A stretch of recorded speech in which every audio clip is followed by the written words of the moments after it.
الحمد لله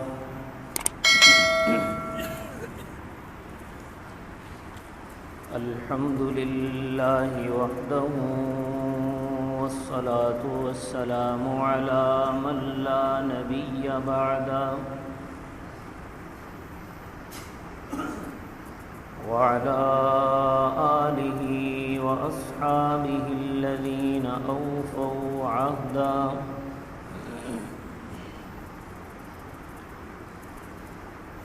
ونشهد أن لا إله إلا الله وحده لا شريك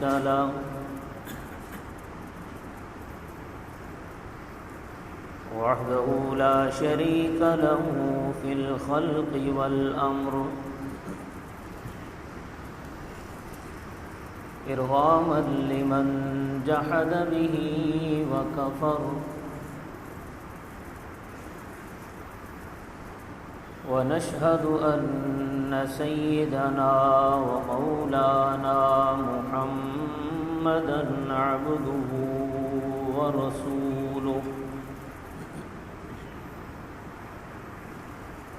صلى الله تعالى عليه وعلى آله وأصحابه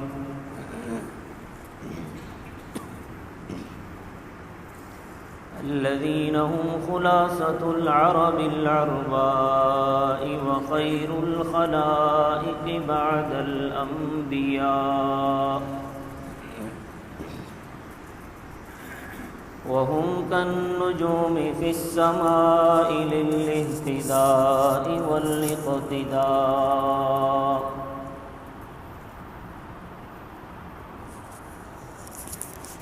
وهم مفاتيح الرحمة ومصابيح الغرر.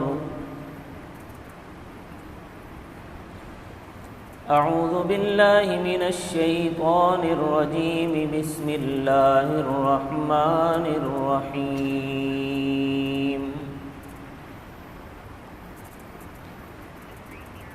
إن عدة الشهور عند الله 12 شهرا في كتاب الله يوم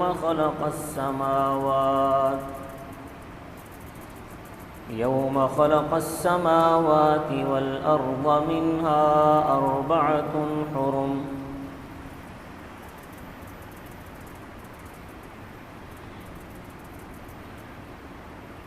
صدق الله العظيم. رب اشرح لي صدري ويسر لي أمري، واحلل عقدة من لساني يفقه قولي. رب زدني علما، رب زدني علما، رب زدني علما. سبحانك لا علم لنا إلا ما علمتنا، إنك أنت العليم الحكيم. تمام حضرات درود شریف پڑھیں. اللهم صل على محمد وعلى آل محمد كما صليت على إبراهيم وعلى آل إبراهيم إنك حميد مجيد. اللهم بارك على محمد وعلى آل محمد كما باركت على إبراهيم وعلى آل إبراهيم إنك حميد مجيد.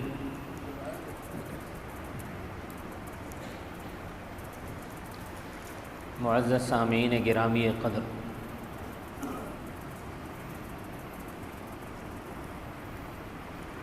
یہ ذی قعدہ کا مہینہ چل رہا ہے.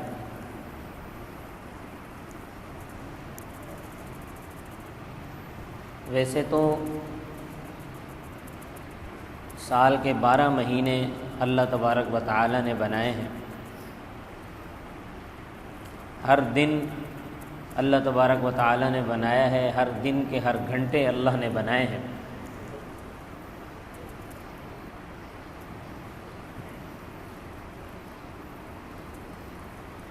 لیکن بعض مہینوں کو اللہ تبارک و تعالی نے کچھ خاص فضیلتیں عطا فرمائی ہیں۔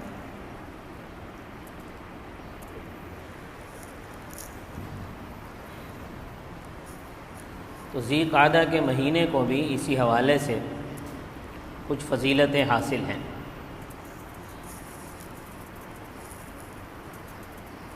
سب سے پہلی فضیلت تو یہ ہے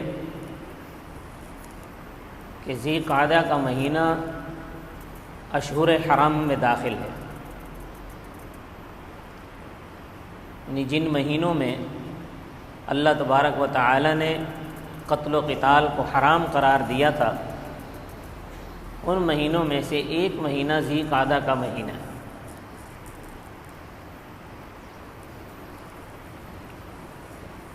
دوسرا یہ ہے کہ یہ حج کا مہینہ ہے۔ اللہ تبارک و تعالی نے اس مہینے کو حج کے لیے مقرر فرمایا ہے۔ قرآن کریم میں ارشاد ہے الحج اشہر معلومات، حج کے متعین مہینے ہیں، وہ تقریباً 2.25 مہینے بنتے ہیں، ذی قعدہ، شوال، ذی قعدہ، ذی الحجہ کے شروع کے 10 دن۔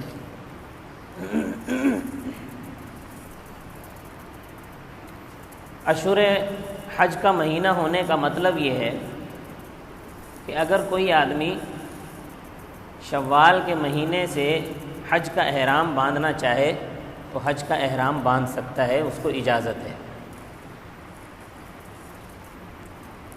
ذی قعدہ کے مہینے میں حج کا احرام باندھنا چاہے تو احرام باندھ سکتا ہے، حج کا اس کو اجازت ہے، چاہے وہ حج تمتع ہو، حج قران ہو یا حج افراد ہو۔ شوال سے پہلے اگر کوئی حج کا احرام باندھنا چاہے تو یہ جائز نہیں ہے۔ تو یہ مہینے حج کے مہینے ہیں، یعنی شوال، ذی قعدہ اور ذی الحجہ کے شروع کے 10 دن۔ پہلے زمانے میں تو جو لوگ دور دراز سے آتے تھے ان کو سفر میں 1 مہینہ 2 مہینے لگ جاتے تھے، تو اس وجہ سے ان مہینوں کو حج کے مہینے قرار دیا ہے۔ اگر کوئی آدمی ذی قعدہ کے مہینے میں یا شوال کے مہینے میں حرم میں موجود ہے وہاں، اور اس کو وہاں رکنے پر کوئی چیز مانے بھی نہیں ہے، تو اگرچہ اس پر پہلے حج فرض نہیں ہوا تھا، اب اس پر حج فرض ہو جائے گا، کیونکہ وہ اشہر حرم میں وہاں موجود ہے، اشہر حج کے اندر یہ وہاں موجود ہے، تو اس پر حج فرض ہو جائے گا۔ اب اس کے لیے ضروری ہے کہ وہ حج کو ادا کر کے اس کے بعد جائے۔ اور ذی قعدہ کا مہینہ حرمت والا مہینہ بھی ہے کہ اس مہینے میں اللہ تبارک و تعالی نے قتال کو حرام قرار دیا تھا، اگرچہ اب علماء فرماتے ہیں کہ یہ اجازت بعد میں ختم ہو گئی تھی، یہ جو پابندی تھی قتال کی یہ ختم ہو گئی تھی، اجازت اللہ نے عطا فرما دی تھی، لیکن بہرحال یہ اس کی فضیلت پر دلیل ہے کہ ذی قعدہ کی یہ فضیلت موجود ہے۔ ہمارے ہاں ذی قعدہ کے مہینے کو عام طور پر منحوس سمجھا جاتا ہے، اور یہ بات عام طور پر رائج ہے۔ لوگ کہتے ہیں کہ جی رمضان کا مہینہ تو برکت والا مہینہ تھا، روزوں کا مہینہ تھا، شوال کا مہینہ عید کا مہینہ ہے، اس کے بعد پھر آگے جو ذی الحج کا مہینہ ہے وہ بھی عید کا مہینہ ہے، حج کا مہینہ ہے، تو درمیان میں جو یہ ذی قعدہ کا مہینہ ہے یہ خالی مہینہ ہے، تو اس مہینے کو خالی مہینہ کہا جاتا ہے۔ تو کہتے ہیں کہ اس خالی مہینے میں کوئی شادی بیاہ اور یہ اس قسم کی خوشی کی تقریبات نہیں کرنی چاہیے کہ یہ دن اس کے منحوس ہوتے ہیں۔ حالانکہ یہ خیال بالکل غلط ہے اور جاہلانہ خیال ہے۔ اللہ تبارک و تعالی نے کسی بھی مہینے کو یا کسی بھی دن کو منحوس نہیں بنایا۔ البتہ یہ ہے کہ کچھ دنوں کو اللہ تبارک و تعالی نے بعض دنوں پر فضیلت ضرور عطا فرمائی ہے، لیکن کسی دن کے بارے میں یہ نہیں فرمایا کہ یہ دن منحوس ہے۔ فضیلت اپنی جگہ موجود ہے۔ دیکھیں حضور اکرم صلی اللہ علیہ وسلم نے اپنی زندگی مبارک میں 4 عمرے ادا کیے ہیں۔ صرف ایک عمرہ آپ صلی اللہ علیہ وسلم نے حج کے ساتھ کیا تھا، باقی 3 عمرے ذی القعدہ کے مہینے میں کیے۔ پہلا عمرہ جب آپ صلی اللہ علیہ وسلم نے فرمایا، میں نے گزشتہ جمعہ بیان کیا تھا، حضور صلی اللہ علیہ وسلم نے خواب دیکھا کہ آپ اور صحابہ کرام جو ہے وہ عمرے کے لیے گئے ہیں، اور کچھ نے حلق کروایا ہے، کچھ نے احرام کھول دیے ہیں، کچھ نے سر منڈوا لیا ہے۔ تو آپ صلی اللہ علیہ وسلم نے، چونکہ نبی کا جو خواب ہوتا ہے وہ بھی وہی ہوتا ہے، اللہ کی طرف سے اس کو اشارہ سمجھا اور صحابہ کرام کو تیاری کا حکم دیا۔ جب حدیبیہ کے مقام پر پہنچے تو مکہ کے لوگ لڑنے کے لیے تیار ہو گئے، اور انہوں نے یہ کہا کہ ہم عمرہ نہیں کرنے دیں گے۔ تو آپ صلی اللہ علیہ وسلم نے فرمایا کہ ہم یہاں عمرہ کرنے آئے ہیں، یا تو ہم ان سے لڑائی کریں گے، اگر یہ لڑنا چاہیں گے تو ہم ان سے لڑیں گے اور عمرہ کر کے جائیں گے۔ تو وہاں سے آمد و رفت شروع ہوئی، لوگوں کی، سفیروں کی آمد و رفت شروع ہوئی۔ تو اس میں یہ طے ہوا کہ اس سال آپ صلی اللہ علیہ وسلم عمرہ ادا نہ کریں، اگلے سال آ جائیں عمرہ ادا کرنے کے لیے۔ یہ معاہدہ جو ہوا اس کی یہ شرط تھی، اگلے سال آ جائیں اور عمرۃ القضاء ادا کریں، اور ہتھیار لے کر نہ آئیں، اگر ہتھیار لائیں بھی سی تو ان کو نیام کے اندر رکھیں، چھپا کر رکھیں۔ تو آپ صلی اللہ علیہ وسلم نے فرمایا کہ اگر مکہ کے لوگ مجھ سے عمرے کے لیے کوئی شرط رکھیں گے تو میں اسے ضرور قبول کروں گا۔ چنانچہ آپ صلی اللہ علیہ وسلم نے اس شرط کو قبول فرما لیا، اور یہ صلح ہو گئی۔ اس صلح میں بھی بڑی حکمتیں تھیں۔ ایک حکمت تو یہ تھی کہ امت کو یہ سمجھا دیا گیا کہ اگر مسلمانوں کے مجموعی مفادات کے لیے کفار سے صلح کرنی پڑ جائے تو صلح کرنا جائز ہے، صلح کر لی جائے۔ اور دوسرا مسئلہ اس سے یہ معلوم ہوا کہ اگر کوئی آدمی عمرے کا احرام باندھ کر عمرے کے لیے چلا جائے، کسی وجہ سے، حالات ناموافق ہونے کی وجہ سے یا کسی اور وجہ کی بنا پر وہ عمرہ ادا نہ کر سکے تو کیا کرے؟ اس کا جواب یہ دیا گیا کہ وہیں پر جانور ذبح کرے اور اپنا سر منڈوا لے، احرام کھول دے، اس کے بعد پھر اگلے سال آ کر اسی عمرے کی قضا کر لے۔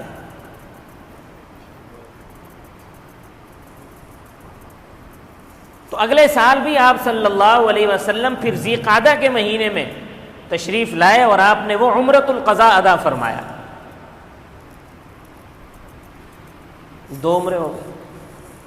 تیسرا عمرہ جب آپ صلی اللہ علیہ وسلم غزوہ حنین سے واپس تشریف لا رہے تھے تو ایک مقام جعرانہ کے نام سے، وہاں آج کل مسجد الجعرانہ بھی موجود ہے،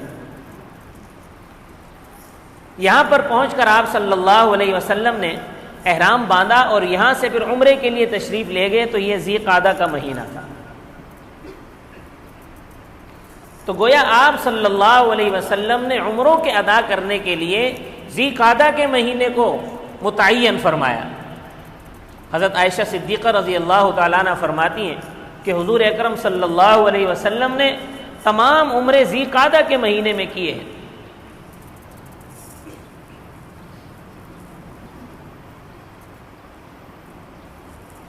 تو اس سے معلوم ہوا کہ ذی القعدہ کا مہینہ کوئی منحوس نہیں ہے، بلکہ منحوس کیا چیز ہے؟ وہ ہمارے اپنے اعمال ہیں۔ کسی دن میں اللہ نے کوئی نحوست نہیں رکھی، کسی مہینے میں اللہ نے کوئی نحوست نہیں رکھی۔ نحوست جو ہوتی ہے وہ ہمارے اعمال کی بنا پر ہوتی ہے۔ جس دن میں اللہ تبارک و تعالی نے ہمیں اپنی عبادت کی توفیق عطا فرمائی، ہمیں توبہ کی توفیق عطا فرمائی، ہمیں اپنے گناہ بخشوانے کی توفیق عطا فرمائی، وہ دن ہمارے لیے بابرکت ہے۔ اور جس دن اللہ نہ کرے ہم کسی معصیت میں مبتلا ہو گئے، کسی گناہ میں مبتلا ہو گئے، تو وہ دن ہمارے لیے منحوس ہے۔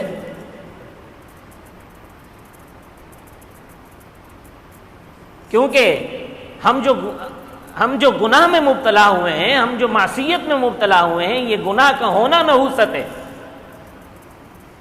اللہ کی نافرمانی ہونا یہ نحوست ہے، دن کوئی منحوس نہیں ہے۔ تو اصل نحوست تو ہمارے اعمال کی ہے، اگر ہم نحوست والے اعمال نہ کریں تو کوئی منحوس نہیں ہے۔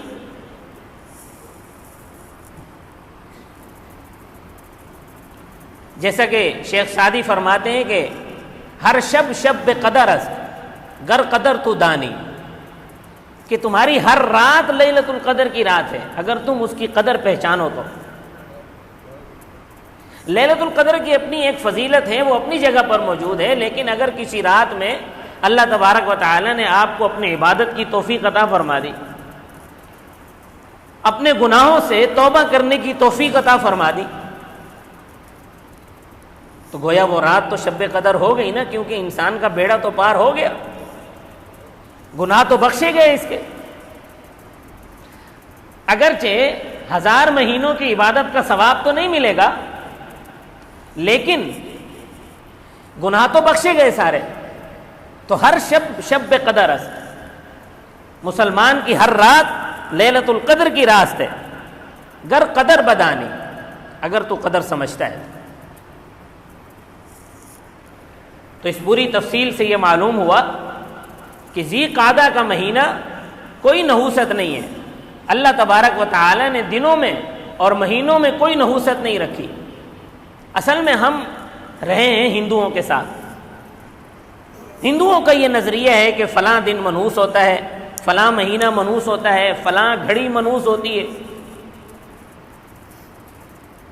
جبکہ اسلام کا نقطہ نظر یہ ہے ان عدت الشہور عند اللہ 12 شہرا فی کتاب اللہ، یہ 12 مہینے اللہ کے پیدا کردہ ہیں۔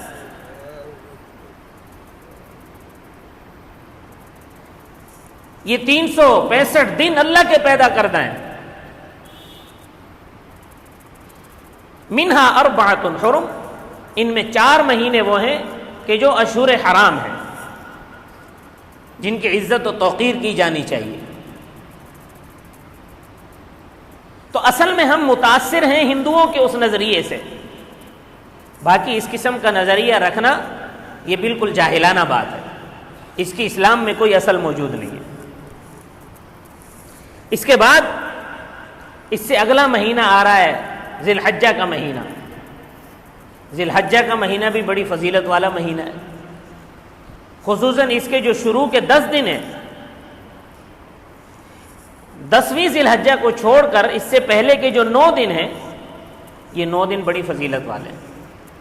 حضور اکرم صلی اللہ علیہ وسلم نے ارشاد فرمایا کہ ان 9 دنوں کے اندر جو عبادت کی جاتی ہے رمضان کے بعد، اللہ تبارک و تعالیٰ کو پورے سال میں جو عبادت کی جاتی ہے، ان میں سب سے زیادہ محبوب عبادت وہ ہے جو ان 9 دنوں میں کی جاتی ہے ذی الحجہ کے۔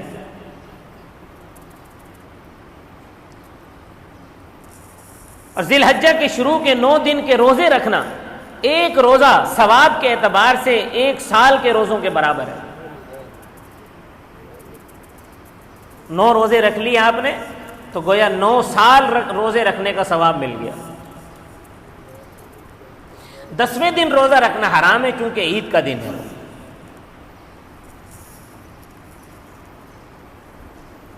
اور یہ ہے بھی حج کا مہینہ، اس میں مسلمان اپنی قربانی اللہ کے حضور پیش کرتے ہیں۔ تو جو آدمی صاحب نصاب ہے، جس پر قربانی واجب ہے، اس کو چاہیے کہ وہ ضرور قربانی اللہ کے حضور پیش کرے۔ یہ حضرت ابراہیم علیہ السلام کی سنت ہے۔ اور جس کو اللہ تبارک و تعالی نے حج کی استطاعت دی ہے، اس پر حج فرض ہو چکا ہے، اسے چاہیے کہ وہ حج کرنے کے لیے جائے اور حج لازمی ادا کرے۔ اگر کوئی آدمی یہ سوچتا رہے کہ میں نے تو ابھی یہ کام کرنا ہے، میں نے تو ابھی وہ کام کرنا ہے، میں نے تو ابھی وہ فلاں ذمہ داری میں نے ادا کرنی ہے، تو پھر وہ حج کبھی نہیں کر سکے گا۔ جب حج فرض ہو گیا ہے تو پہلی فرصت میں اس کو ادا کرو، اس میں اپنی ذمہ داریاں نہ دیکھو۔ اگر آپ کے پاس اتنی رقم موجود ہے کہ آپ حج پہ جا سکتے ہیں اور پیچھے گھر والوں کے لیے بھی اتنی رقم موجود ہے کہ وہ آپ کے جانے کے بعد اپنی گزر بسر اچھے طریقے سے کر سکتے ہیں، آپ کے راستے کا خرچ اور وہاں کے کھانے پینے کا خرچ آپ کے پاس موجود ہے، تو آپ پر حج فرض ہو چکا ہے۔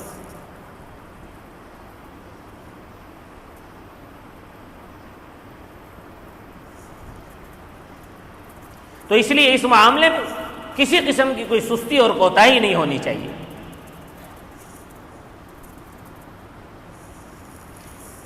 تو یہ جو پہلے ذی الحجہ کے 10 دن ہیں، ان میں اللہ تبارک و تعالیٰ کی تسبیح اور تحلیل ہر وقت کرتے رہنا چاہیے۔ ان 10 دنوں میں کثرت کے ساتھ اللہ اکبر لا الہ الا اللہ واللہ اکبر وللہ الحمد کثرت سے پڑھنا چاہیے۔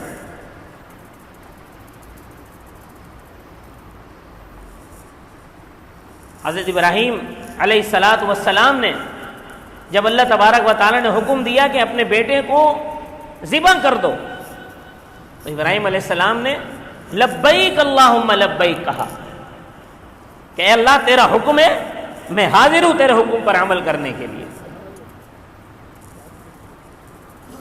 تو یہ امت مسلمہ کے لیے اس لیے ضروری قرار دیا گیا کہ یہ امت ملت ابراہیمی پر ہے، واتبعوا ملت ابراہیم حنیفا۔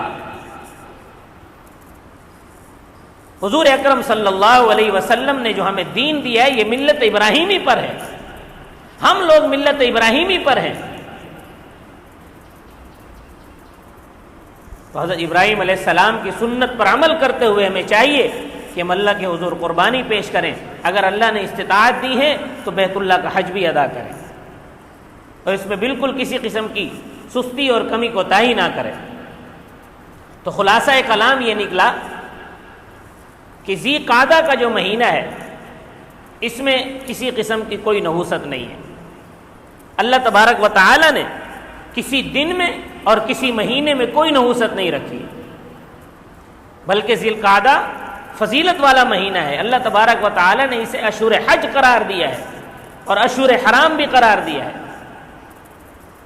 اور دوسری بات یہ ہے کہ ابھی کچھ ہی دنوں بعد ذی الحجہ کا مہینہ شروع ہو جائے گا، تو ذی الحجہ کے جو تقاضے ہیں ان تقاضوں کو بھی پورا کریں، اخلاص کے ساتھ اللہ کے حضور قربانی پیش کرنے کے لیے تگ و دو کریں۔ صاحب نصاب ہیں، آپ پر قربانی فرض ہے تو ضرور اللہ کے حضور قربانی پیش کریں، اس میں بالکل سستی نہ کریں۔ یہ آج کل کا جو پروپیگنڈا کیا جاتا ہے قربانی کے حوالے سے کہ جی اتنے جانوروں کا خون بہا دینا، اس سے اچھا یہ تھا کہ قربانی کے بجائے وہ پیسہ جو ہے کسی غریب کو دے دیا جاتا۔ بھائی اللہ کا حکم ہے، فَصَلِّ لِرَبِّكَ وَانْحَرْ، اللہ نے حکم دیا ہے کہ قربانی کرو۔ غریبوں کو دینے کے لیے اور بہت سے وقت ہیں، اللہ نے زکوٰۃ فرض کی ہے، اللہ نے صدقات کی ترغیب دی ہے، اللہ نے صدقہ فطر واجب کیا ہے، یہ غرباء کے لیے۔ اور جو قربانی بھی کی جاتی ہے تو اس کا گوشت بھی تو غرباء ہی کھاتے ہیں، جن بیچاروں کو پورا پورا سال گوشت نہیں ملتا، اس قربانی کے دن اللہ پاک انہیں گوشت کھلاتا ہے۔ تو اس لیے کسی کے پروپیگنڈے میں نہ آئے، یہ مت سوچیں کہ اتنے جانوروں کا خون بہا دینا یہ کون سا انصاف ہے، نہیں، بلکہ اللہ کا حکم ہے۔ جہاں اللہ کا حکم آ جائے وہاں پھر کسی قسم کی لن ترانیاں نہیں چلتی، بس اللہ کے حکم پر عمل کرنا ہے۔ اللہ تبارک و تعالی مجھے بھی اور آپ سب کو بھی عمل کی توفیق عطا فرمائے۔ وما علینا الا البلاغ۔